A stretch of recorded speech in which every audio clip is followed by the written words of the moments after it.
off between Markus Sponholz and Victor Larssen in this game number 1 of this Europe Losers Round 12 match. The winner, of course, moving on into the global finals, so lots on the line here as we are going to see the leads for this very first game. Coming out from Victor's side of the field, we do have that Stakataka as well as that Volcarona, that powerful duo that you were mentioning, Adam. And then on the other side, from Markus's side of the field, Thunderous and Incineroar. I'll be curious to see how Victor executes the Volcarona and Stakataka combination. I think they're going to be pretty solid if they can work well together. But this Thunderous could put down good damage on either of them. That said, I think the Stakataka isn't super threatened right now, and is going to be in a good position to try and at least fight back a little bit, or maybe just use its natural bulk and set up a Trick Room. Yeah, could set up a Trick Room here, or even just honestly go for something like a Dynamax really early on. We've seen Stakataka just be able to do so much work with a lot of that offensive pressure. And wait a minute, we are seeing a Dynamax come out from Victor's side of the field. Maybe seeing the Volcarona too, that could be an option, but I just feel like with Stakataka holding on to that Life Orb, Stakataka is definitely a really great option for this match. But I find it super interesting that we are seeing this Dynamax happen from Stakataka without the Trick Room, just because of how slow of a Pokemon Stakataka really is. Stakataka usually wants to set up a Trick Room or get its partner to set it up first, and this could be a dicey turn for it there. A very smart protect from this Volcarona, but I'll be curious to see exactly what this Stakataka does, as now, it's taking a lot of damage from this Thunderous. Yeah, that superpower ended up bringing that Stakataka pretty low to about 1/3 of its HP, but Stakataka is able to fire back with a max Rockfall, and it's going to go right into a Pokemon that's going to take that for super effective damage, and Thunderous gets one hit knocked out just from that max Rockfall. That's not a great trade if you're the Thunderous. Yes, you got good damage down with the superpower, but you also got knocked out, and Markus kind of at an early disadvantage that way. Not only is he down a Pokemon, but he's given an attack boost over to the Stakataka, which makes up for the Intimidate drop that the Incineroar placed on it at the very start of this game. Smart protect there, making sure you don't get caught by the Fake Out, maybe a double target, but the Sand set up by Max Rockfall will break a Focus Sash, a likely Focus Sash, on this Volcarona. So it's not going to have the same sticking power it might have, and it could only redirect potentially one attack. We are going to get to look at Markus kind of eyeing up his options that he may want to deal with the Volcarona with. But they are a little bit obvious and a little bit telegraphed. So Victor still in a pretty good position here on being able to just go with this Stakataka if he can avoid attacks. And that's going to be absolutely key, considering how low the Stakataka is after that superpower. Yeah, already at such low health, Markus is kind of looking at that not really as the main focus of the damage either. You could already see that Urshifu was really hovering over that Surging Strikes to be able to find its mark into the Volcarona on Victor's side of the field. But that's kind of interesting to me. Leaving the Stakataka alone feels like it could be very dangerous. You don't want Stakataka just throwing out 3 max moves that hit and do super effective or at least neutral damage. That's never going to be a good time if you're playing against it, and the Beast Boosts are going to be there to mitigate, Intimidates, Parting Shots, stuff like that. That said, the Volcarona realizes this could be a bit of an issue and just decides, not for me, I'm not dealing with this Urshifu. I'm sending in my own Urshifu to answer that. Yeah, and that means that Urshifu is going to be taking the Surging Strikes instead, and definitely a lot better than what the Volcarona is going to be able to do. Like, look at that! Even with the critical hits coming in from the Unseen Fist ability, Urshifu is taking that very, very nicely. So we'll be able to hold on and really stack that damage, but Incineroar is using a Parting Shot into Stakataka, already lowering the amount of attack that can be coming out from that Pokemon. I mean, Surging Strikes, you need it to be hitting super effectively. Not very effective, even though their critical hits aren't exactly what you want. But this switch is going to be interesting, depending on the targeting of the Stakataka in particular. Let's take a look at this Max Rockfall now coming out from Stakataka, and it was going into the Incineroar slot, so Metagross taking that attack instead, and definitely a lot better than what that Incineroar would have. Oh, most certainly. And the Sand is actually quite essential here. Of course, we talked about how it interacted with the Volcarona, but now the Urshifu, which we know has a Focus Sash, doesn't have access to that anymore. So while the Rockfall may have hurt the Volcarona, it's hurting the Urshifu almost just as much, and being able to kind of play around that way. So A lot of interesting interactions here, but the Metagross Urshifu combination puts down a lot of pressure. There's no Trick Room set up, and the Stack Attacker could potentially get knocked out if it is targeted. That said, there's an Urshifu on Victor's side as well, which can fire back itself. So I think both players, even though there's a Pokemon disadvantage for Markus, still in a very good position to turn the tide of this one in their favor. Yeah, but I'm really worried about the fact that Victor still has that fourth and final Pokemon in the back that hasn't been revealed yet. But given the fact that we've been playing in a little bit of a slower Trick Room mode, wouldn't be surprised to me to kind of see something slower on that side of the field as well. Maybe like the Glastrier coming out as a potential fourth option. But Markus has to get through all of these other Pokemon first. So we are going to see this Dynamax come through onto the Metagross, which I feel like is such a great start for Markus to really get the ball rolling with this Pokemon. Absolutely, and Metagross wants to be able to land super effective hits and boost its stats as well. I think something that can't be undervalued in the move pool and options that these Metagross have is what it can do when it comes to boosting up its stats and going from there. That said, the Volcarona switched in, made this Urshifu look a little bit silly in this one. Yeah, Volcarona taking that close combat instead, and that means that that defense and that special defense are going to fall, but also the Flame Body's going to proc here. That's going to burn Urshifu and really mitigate the damage that it's going to be able to output. But Max Quake coming in now will be able to do enough damage to clean up this Volcarona, and while we're going to get the special defense boost here and get the knockout, I'm still worried about that burn on the Urshifu.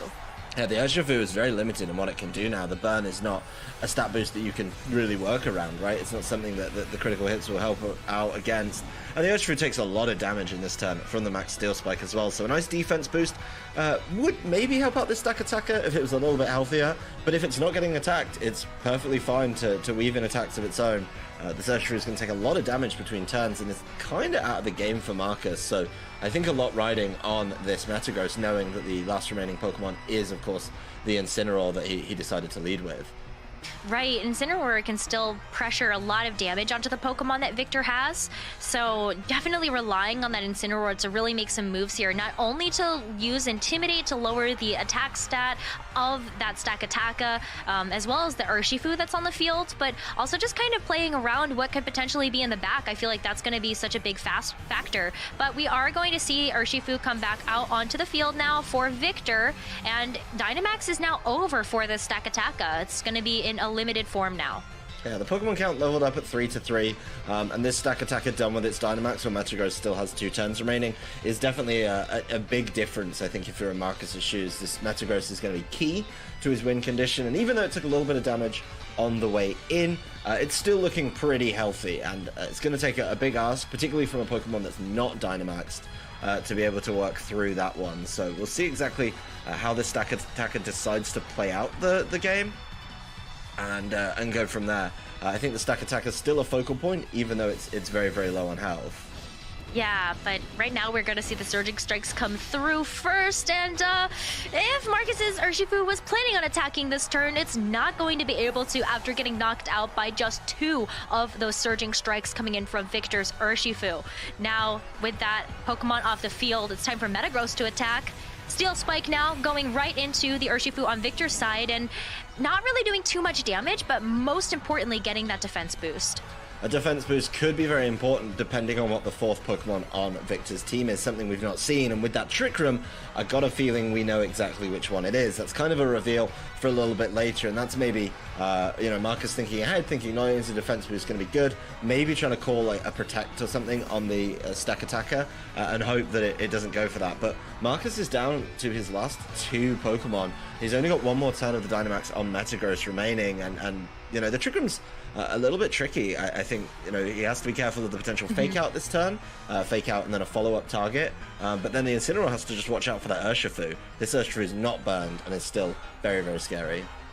Absolutely. So maybe going after the Urshifu there just to be able to fake it out and make sure that it's not going to move this turn.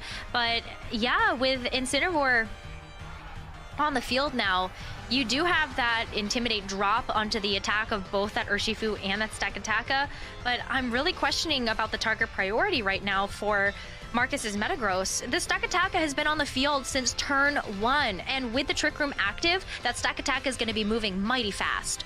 Stack Attack has kind of been left alone, particularly in that last turn where you think the Metagross maybe could have gone after it.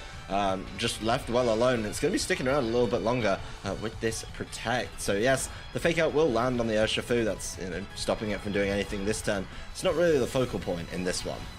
No, well, Metagross is finally going to try to fire after that Stack Attacka, but the Max Quake's not enough. The Protect was brilliant there to be able to allow Stack Attacka to stay on the field just a little bit longer.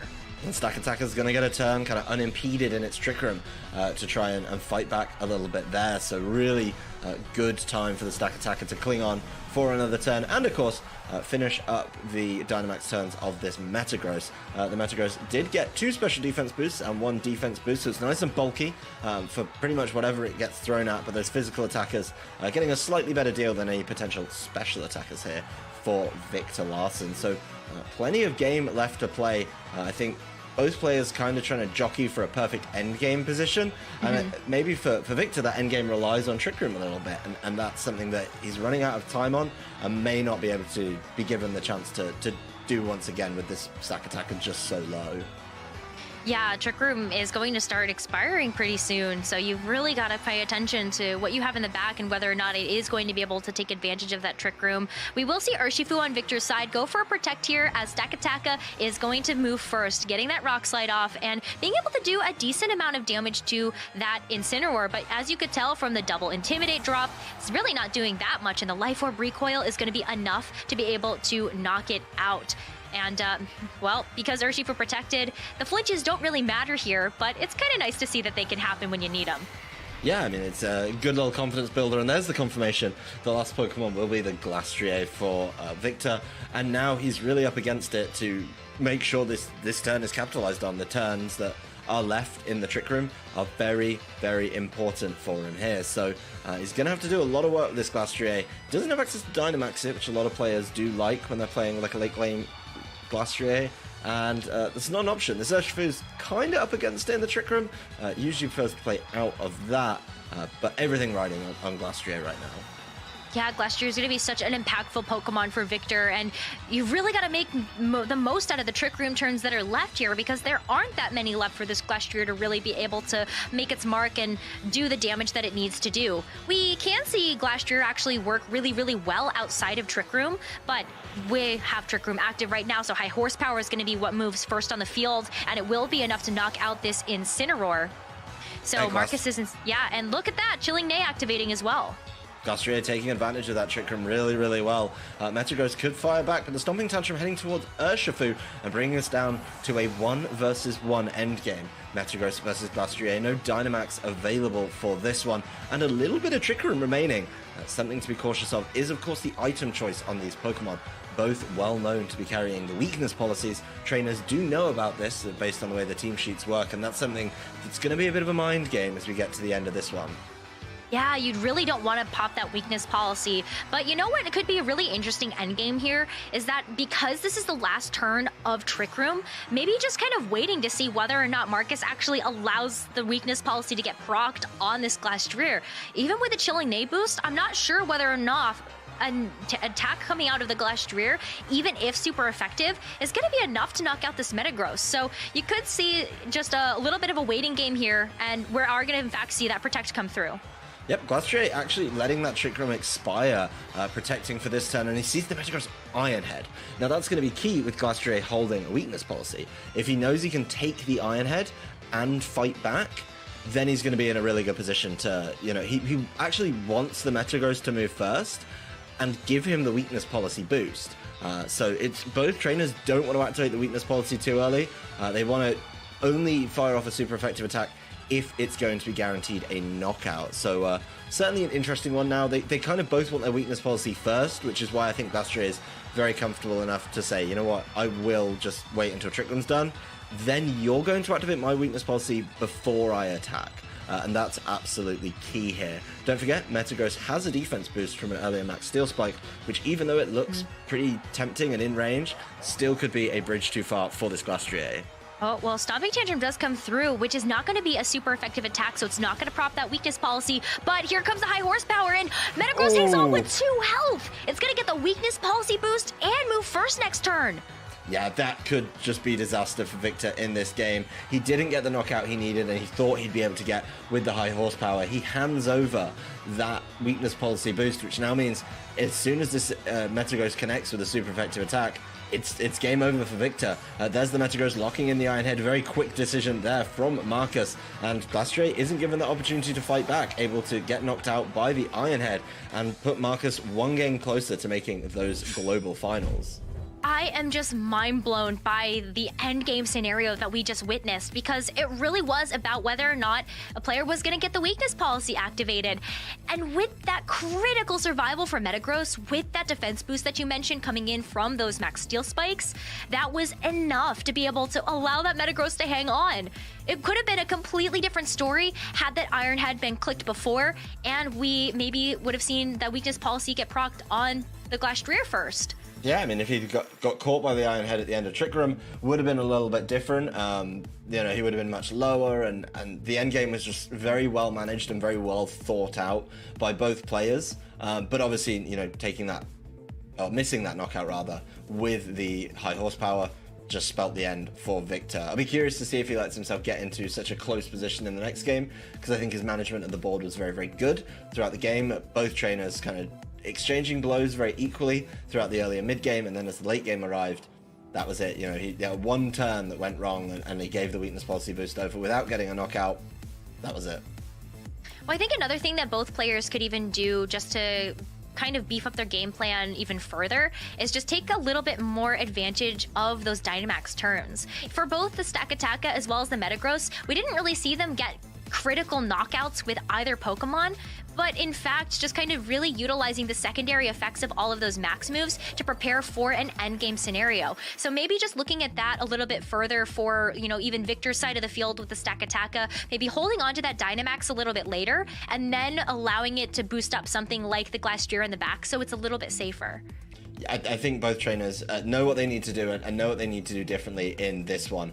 So let's head into game 2. Let's see if they make any changes to their leads, or if they just try and run it back and maybe play out that end game a little bit differently, because it was so close. I think both trainers are going to stick with what they went with and maybe just mix up the way that they play a little bit. Well, leads are the exact same as game number 1. For Victor, we do have Stakataka and Volcarona on the field, and for Markus, we have Incineroar and Thundurus. So this is a really interesting next couple of turns, because if Markus can start to run away with this game, then he takes the set and will be able to move on to our global finals. That's exactly the prize that he's going to have his eye on, but I don't think Victor's just going to give it to him quite that easily. Probably going to make him work for it a little bit and maybe change up how he plays with this Volcarona. It was really quite low impact in the first game of this set. You know, it came on the field, it protected. It did get the Flame Body down onto Urshifu. That was pretty essential, but it didn't redirect any attacks, and the switches were good. I think they were very positive, but they didn't show exactly what Volcarona could do, so certainly some considerations there. And this game's already changed a little bit by the way the first turn played out. Yeah, with the double protect coming in on Victor's side of the field, just protecting for the Focus Sash on the Volcarona from the Fake Out coming out from the Incineroar, and then also just protecting Stakataka instead of Dynamaxing right away. I think that's a really key difference from this game versus the first game. That's definitely a big indicator that Victor's changing how he's going to play the game. I think not Dynamaxing immediately, maybe looking for a Trick Room a little bit earlier than he had in the last game is going to be very key for him here. And he's not relying as much on the Stakataka. He's not Dynamaxed yet, so he could be throwing Dynamax on a different Pokemon, something like the Glastrier, so it can take a hit and weakness policy and get a knockout all in one. So plenty of options there, and Thundurus doesn't even try the superpower, knows what happened last time and doesn't want to deal with that. Yeah, so Metagross is coming out on the field a little bit earlier than what we saw in game number 2, and Rage Powder now coming out from Victor's Volcarona, just to be able to keep the Stakataka a little bit more healthy. But Incineroar not going for damage this time around, opts for the Parting Shot, will be able to drop the attack and special attack, but most importantly pivot, so that Markus can bring something else out, like the Urshifu, to be able to really put on the pressure offensively. I think the combination of Metagross Urshifu is super offensive, and certainly something that is going to cause a problem. But while Markus is making all these switches, Victor's just able to set up his Trick Room. It's come through way earlier in the game and could play out a very different game plan. Yes, the leads were the same, but already these first couple turns so drastically different from both players. Yeah, and I think that's something that's really interesting about Metagross here in this situation is that Markus's Metagross is really different than a lot of the Metagross that we've seen in the meta already. Opting for the Rock Slide as one of the pieces of its moveset, I think really makes this Metagross a lot stronger against Fire-type Pokemon like that Volcarona, as well as Rotom Heat, which has seen a surge in the recent meta. It really is a pairing that deals with fire types very comfortably. You've got the Rock Slide of Metagross on its own, but if it's not, if it's partnered up with this Urshifu, the Urshifu can do that work for it with the Surging Strike. So plenty of options here on how to deal with this Volcarona, and I think the Volcarona knows that it's going to be the focal point of this turn. If it didn't, it's just made sure of it with the Rage Powder.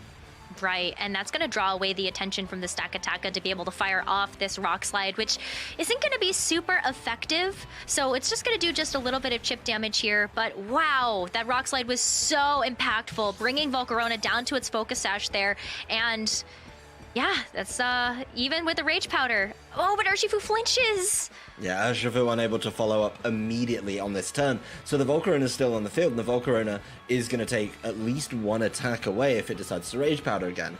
That attack likely going to be the Aqua Jet from Urshifu, and that's just a little bit of pressure off that you're not getting a Surging Strikes coming through from the Urshifu, or a close combat into something like the Stakataka. That's just a little bit of wiggle room to play around in if you're Victor here. So very different game after a few turns, and looking probably a little bit healthier for Victor. I mean, the one thing you could complain about in that last turn is he didn't get as much damage down with Rock Slide, but he did get a flinch on the Urshifu, and that is exactly what you want to see. Right, and that meant that Volcarona gets a chance to stick around for one more turn and take the brunt of another attack away from its partner Stakataka. But Stakataka doesn't want to stick around the field, even though the Trick Room is up and active. In fact, it's going to be Urshifu taking its slot on the field, and it's time for Dynamax. Markus is going to go ahead and hit the go button here, and probably Dynamax this Metagross and just really get the ball rolling on some of those defense boosts, as well as this damage. Yep, the thematically correct heavy ball, giving that one away. Very, very good look on the Metagross, but it is the focal point of this team. I mean, Urshifu functions very well without it. Thundurus can Dynamax as well, but in most cases, I think Metagross is the choice. As mentioned, that Urshifu does have to throw an attack at the Volcarona out of respect for the Rage Powder, and to make it worse, it gets caught by the Flame Body. Once again, that's 2 for 2 on Volcarona's Flame Body on Urshifu, and this Urshifu kind of out the game for a little bit now.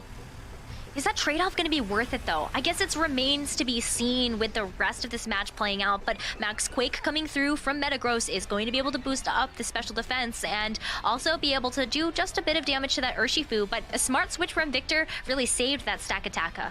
Keeping that Stakataka safe, absolutely essential, and the Max Quake getting the special defense boost, not only did it not do enough damage to be that impressive, but the special defense boost probably won't help out against the remaining Pokemon on Victor's side. The defense boost from something like a Max Steel Spike would have been a lot more impactful as the rest of this game goes on. Victor does still have a little bit of his Trick Room remaining, is of course able to bring in something that can capitalize on that very, very well, and I'll be curious to see if it's the Stakataka again, or maybe he tries to weave in the Glastrier a little bit early and make that end game board position against the Metagross a little bit more of an earlier game problem than it was last time. It really feels like Victor is saving Dynamax and trying to outstall Markus's this time around, whereas Markus kind of got the last laugh when Victor really did Dynamax that Stakataka so early on in the game. So I really appreciate this adaptation that Victor is taking, just saving and preserving this Dynamax for a little bit later. But it is going to be that Glastrier as the fourth and final Pokemon in the back for Victor, and that means this Incineroar could really do some work here with those Intimidate drops. Intimidate drops are going to be key here when it comes to dealing with the potential huge damage output from these Pokemon. If you don't have a defense boost on your Metagross, then why not just get an attack drop down onto the Glastrier and even the Urshifu and just, you know, try and help out a little bit there. It's not quite as impactful as a burn is. This Urshifu looking a little bit useless on Markus's side, not being able to do the requisite work of a big, important damage-focused Pokemon like Urshifu as it's forced to leave. Yeah, Urshifu is going to return to its Pokeball in favor of that Incineroar, so here are those Intimidate drops onto both Urshifu and Glastrier on Victor's side. And I feel like that's going to be really impactful to kind of stunt the damage that's going to be absolutely coming out of this Glastrier. Yeah, the Glastrier is the big focal point, and I think Victor realizing maybe his mistake in game number 1 of not saving the Dynamax for it, now looking to be able to do a whole lot more work. So we'll see what it's able to put down in regards to max moves. Are those max moves going to be as important, and are they going to target the right locations? It looks like Victor may have learned a little bit of something from his previous game, realizing how much damage he's going to need to do, and a nice max knuckle there into Incineroar means it's an attack boost for both of them, which could be pretty disastrous. It makes up, of course, for that Intimidate drop, which could have been so important. Ooh, well, this time around, weakness policy is absolutely going to be in play for Victor, as we do see the max steel spike come through from Metagross, boosting defenses, but will prop that weakness policy, and that could be a huge difference maker in this game number 2. But before we see whether or not that's going to happen in the next turn, it's Surging Strike time coming in from Victor's Urshifu, and after we saw all of that damage from the max knuckle hit Incineroar, we will see the Surging Strikes connect as well. Berry proc though, so will restore a little bit of health using that Figgy Berry, but all these critical hits, Incineroar is not lasting through those. Yeah, the berry brings you back, but it's if you've got 2 more hits left, very, very good, and I like that turn a lot from Victor. The combination into that slot really says, okay, I think you're going to switch, and when you do switch, I'm just going to get a knockout for your troubles. Of course, you probably wanted to see the knockout on something like the Urshifu, or rather the knockout taken by the Glastrier onto maybe the Urshifu, which even burned, it can be annoying. But, you know, getting that completely taken care of is a very big momentum swing for Victor.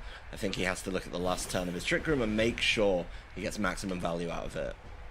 Absolutely. The Trick Room is going to be so important to continue to utilize to Victor's advantage. But now that we do see the Urshifu in the mix here, is Metagross going to be able to survive long enough to be able to actually get off another super effective attack into this Glastrier and have Urshifu be able to follow up to be able to secure the knockout? A lot rides on this next turn because someone's losing a Pokemon here probably.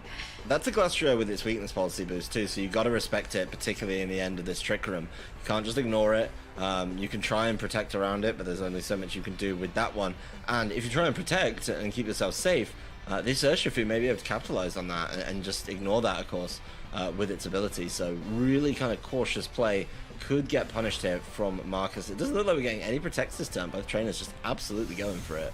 Well, Max Knuckle is going to be coming out from the Glastrier, and it goes right into the Urshifu, and that's going to be a knockout. Look at how little damage that Aqua Jet also did to the Glastrier.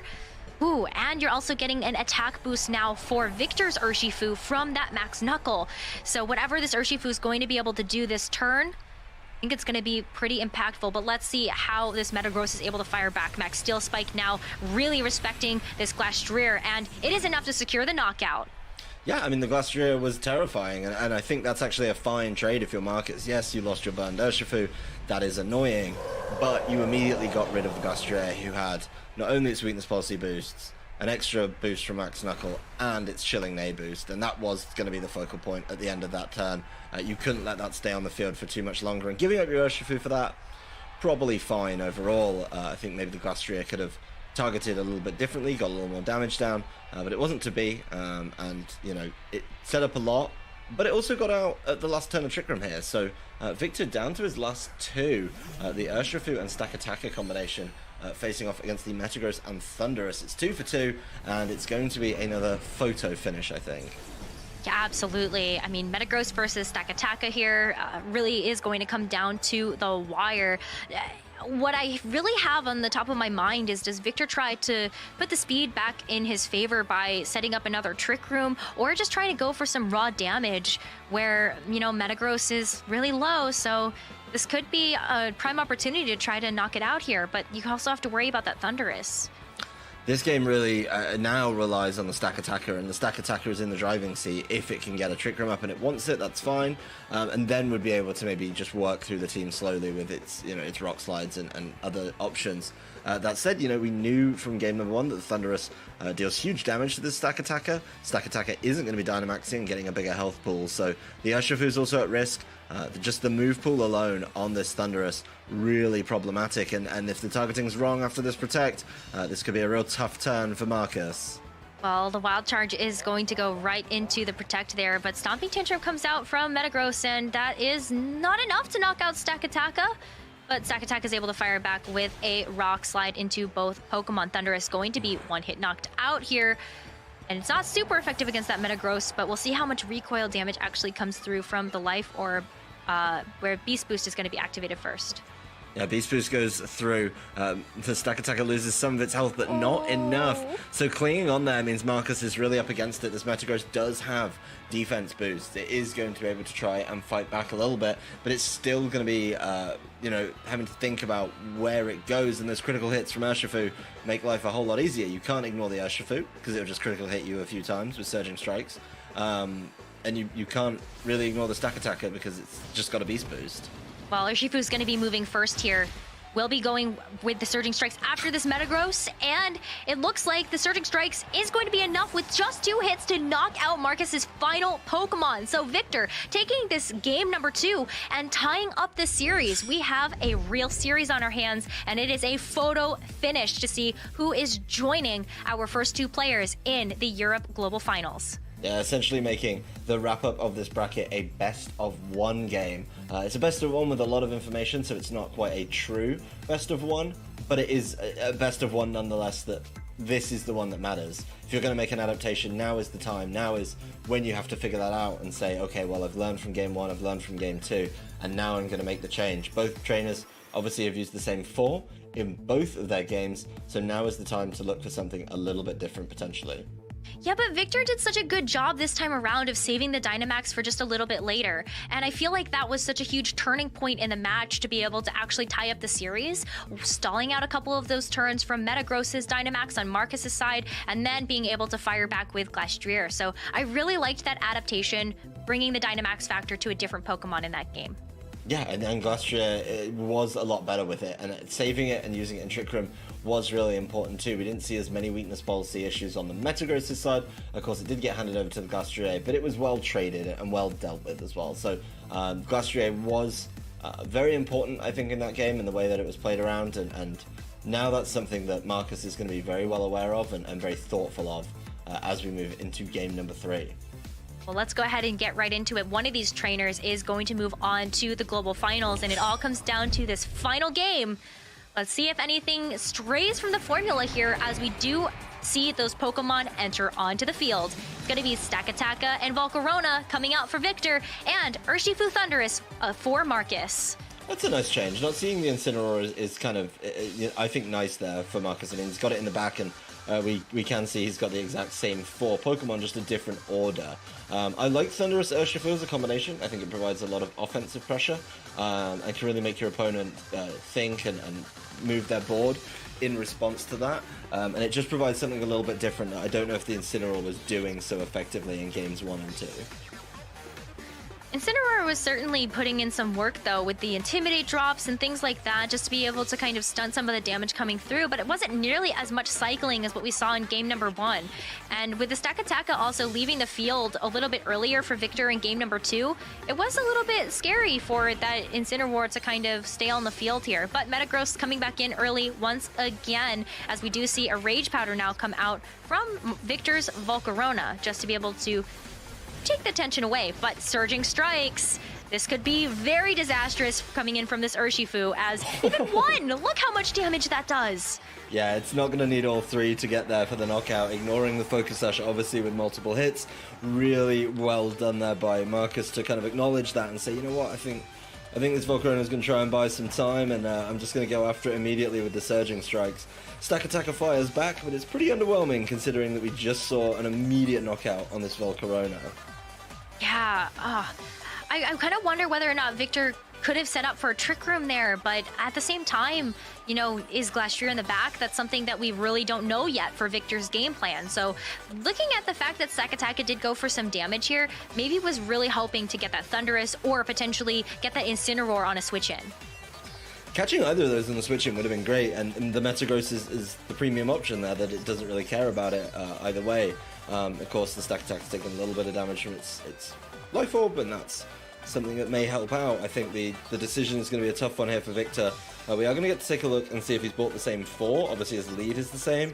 But this would be the game, if I was him, to try and mix things up and bring something a little bit different. And there is something I was curious to see if we get. Galarian Moltres is a very good answer to the Metagross. Metagross has been super popular already in this new kind of format that we're playing. And Galarian Moltres just answers that so nicely with its Dark Flying typing. Well, the other thing about this Galarian Moltres that I find super interesting is that it's holding on to a Citrus Berry, which is a more unique item that we don't get a chance to see too often on Galarian Moltres. But what it provides is a lot more sustain for this Pokemon, and when you activate Berserk after dropping the HP below half, you're also activating the Citrus Berry to bring yourself back up above half. So you can get multiple Berserk boosts in a single game. I really like seeing this activated. And Metagross knows that this is not the time nor the place to be sitting around on the field and hoping you can do good work. The Incineroar switch in, very important here, landing a nice Intimidate down as well. This Stack Attack is kind of just letting them rack up. And with that in mind, it's just decided, no more for me, thank you. I'll be on my way. Yeah, that means that we see Stack Attack now leaving the field for Urshifu instead. And what's this? It's Dynamax time. Victor is going to be able to really push the gas here, and that's going to be that Galarian Moltres finding that Dynamax factor, and we really get a chance to see this Pokemon shine.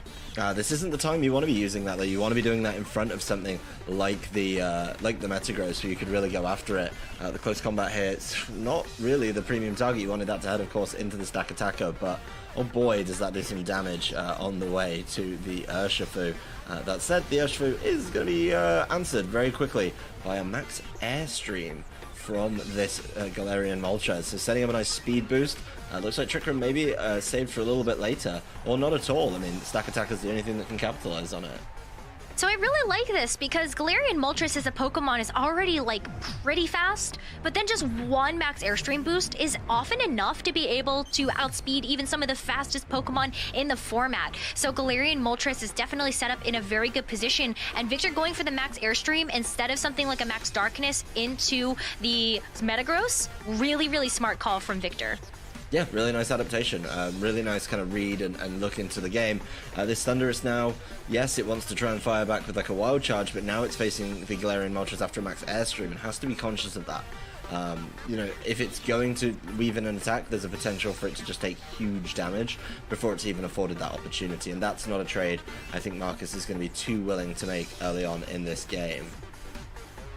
Yeah, trades this early are definitely something that you've got to consider, and especially when you're looking at kind of the end game of really needing something to deal with that Stack Attacka in the end. Well, yeah, you gotta be careful here. So Stack Attacka coming back onto the field for that Urshifu that Victor did have.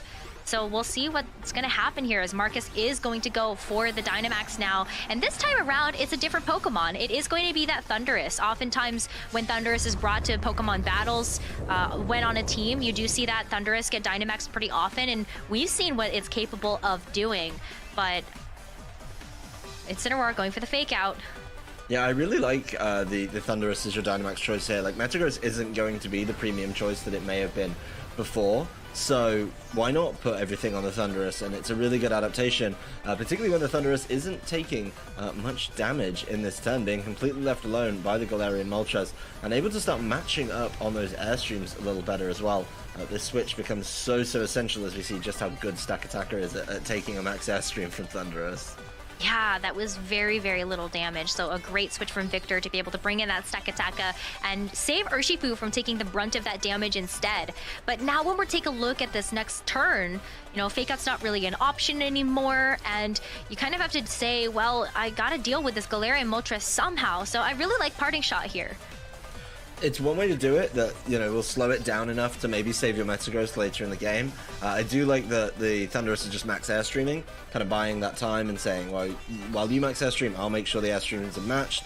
And with this pairing on the field, we'll at least be going evens in that regard, making sure the Galarian Moltres doesn't get an unnecessary advantage that it doesn't need. That said, I mean, don't forget these boosts only stick on the Pokemon on the field. It's not like a Tailwind which stays throughout, so it could be an interesting one. As it looks like Galarian Moltres easing up a little bit on those airstreams and giving Thunderous a chance to at least match the airstream boost that it already had.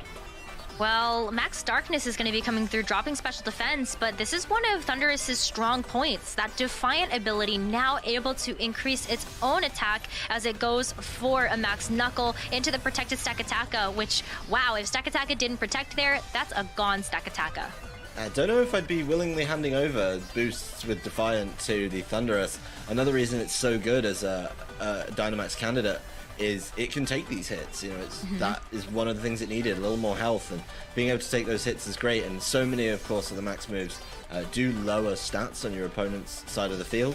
That one, Max Darkness, handing over a Defiant booster, meaning that this stack attack is going to be pretty easy to pick off at some point later in the game. So yes, the parting shot also allows a really nice reposition here from Markus, as there's the Dynamax over for Galarian Moltres. Well, this might be an okay position for the Galarian Moltres to be in. You could click something like its signature move, Fiery Wrath, which is able to hit both Pokemon for either neutral or super effective damage. And there's not really too much that you can really do in this situation if you're Markus, except try to protect and just deal with the Galarian Moltres as quickly as possible, especially after those 2 max airstreams that Galarian Moltres did have. It's still going to be the fastest Pokemon on the field. It's going to be a real issue to try and deal with, but as soon as this Thunderous decides, you know what, I want to fire off a Max Lightning or a Wild Charge, it's going to be able to deal with that pretty comfortably and completely ignore any of those ability activations or the berries as well. So those Defiant boosts could start to hurt. There's the Fiery Wrath, good damage down on both, and a weakness policy boost given over. Victor's been giving over a lot of boosts to Markus in this game. Yeah, the Defiant boost, now the weakness policy boost, and here comes the max airstream, which, whoa! Galarian Moltres just gets 1 hit knocked down right there. That's why you can't be handing over Defiant boosts. You can't let that happen, and one of the key selling points of Galarian Moltres is takes a hit pretty well and then, you know, is able to activate Berserk, get its berry, and go from there. Of course, the Thunderous is going to get knocked out for its troubles, but now the Metagross is sat there with a weakness policy boost.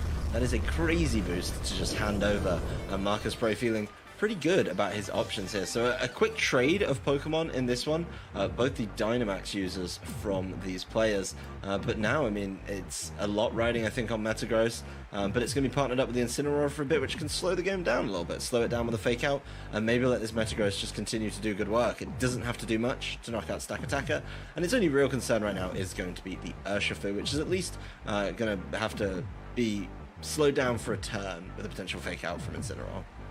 Yeah, the Fake Out is going to be a lot of pressure onto Victor's Pokemon. Stakataka is already really low here, so one single attack coming in from the Metagross or this Incineroar could be enough.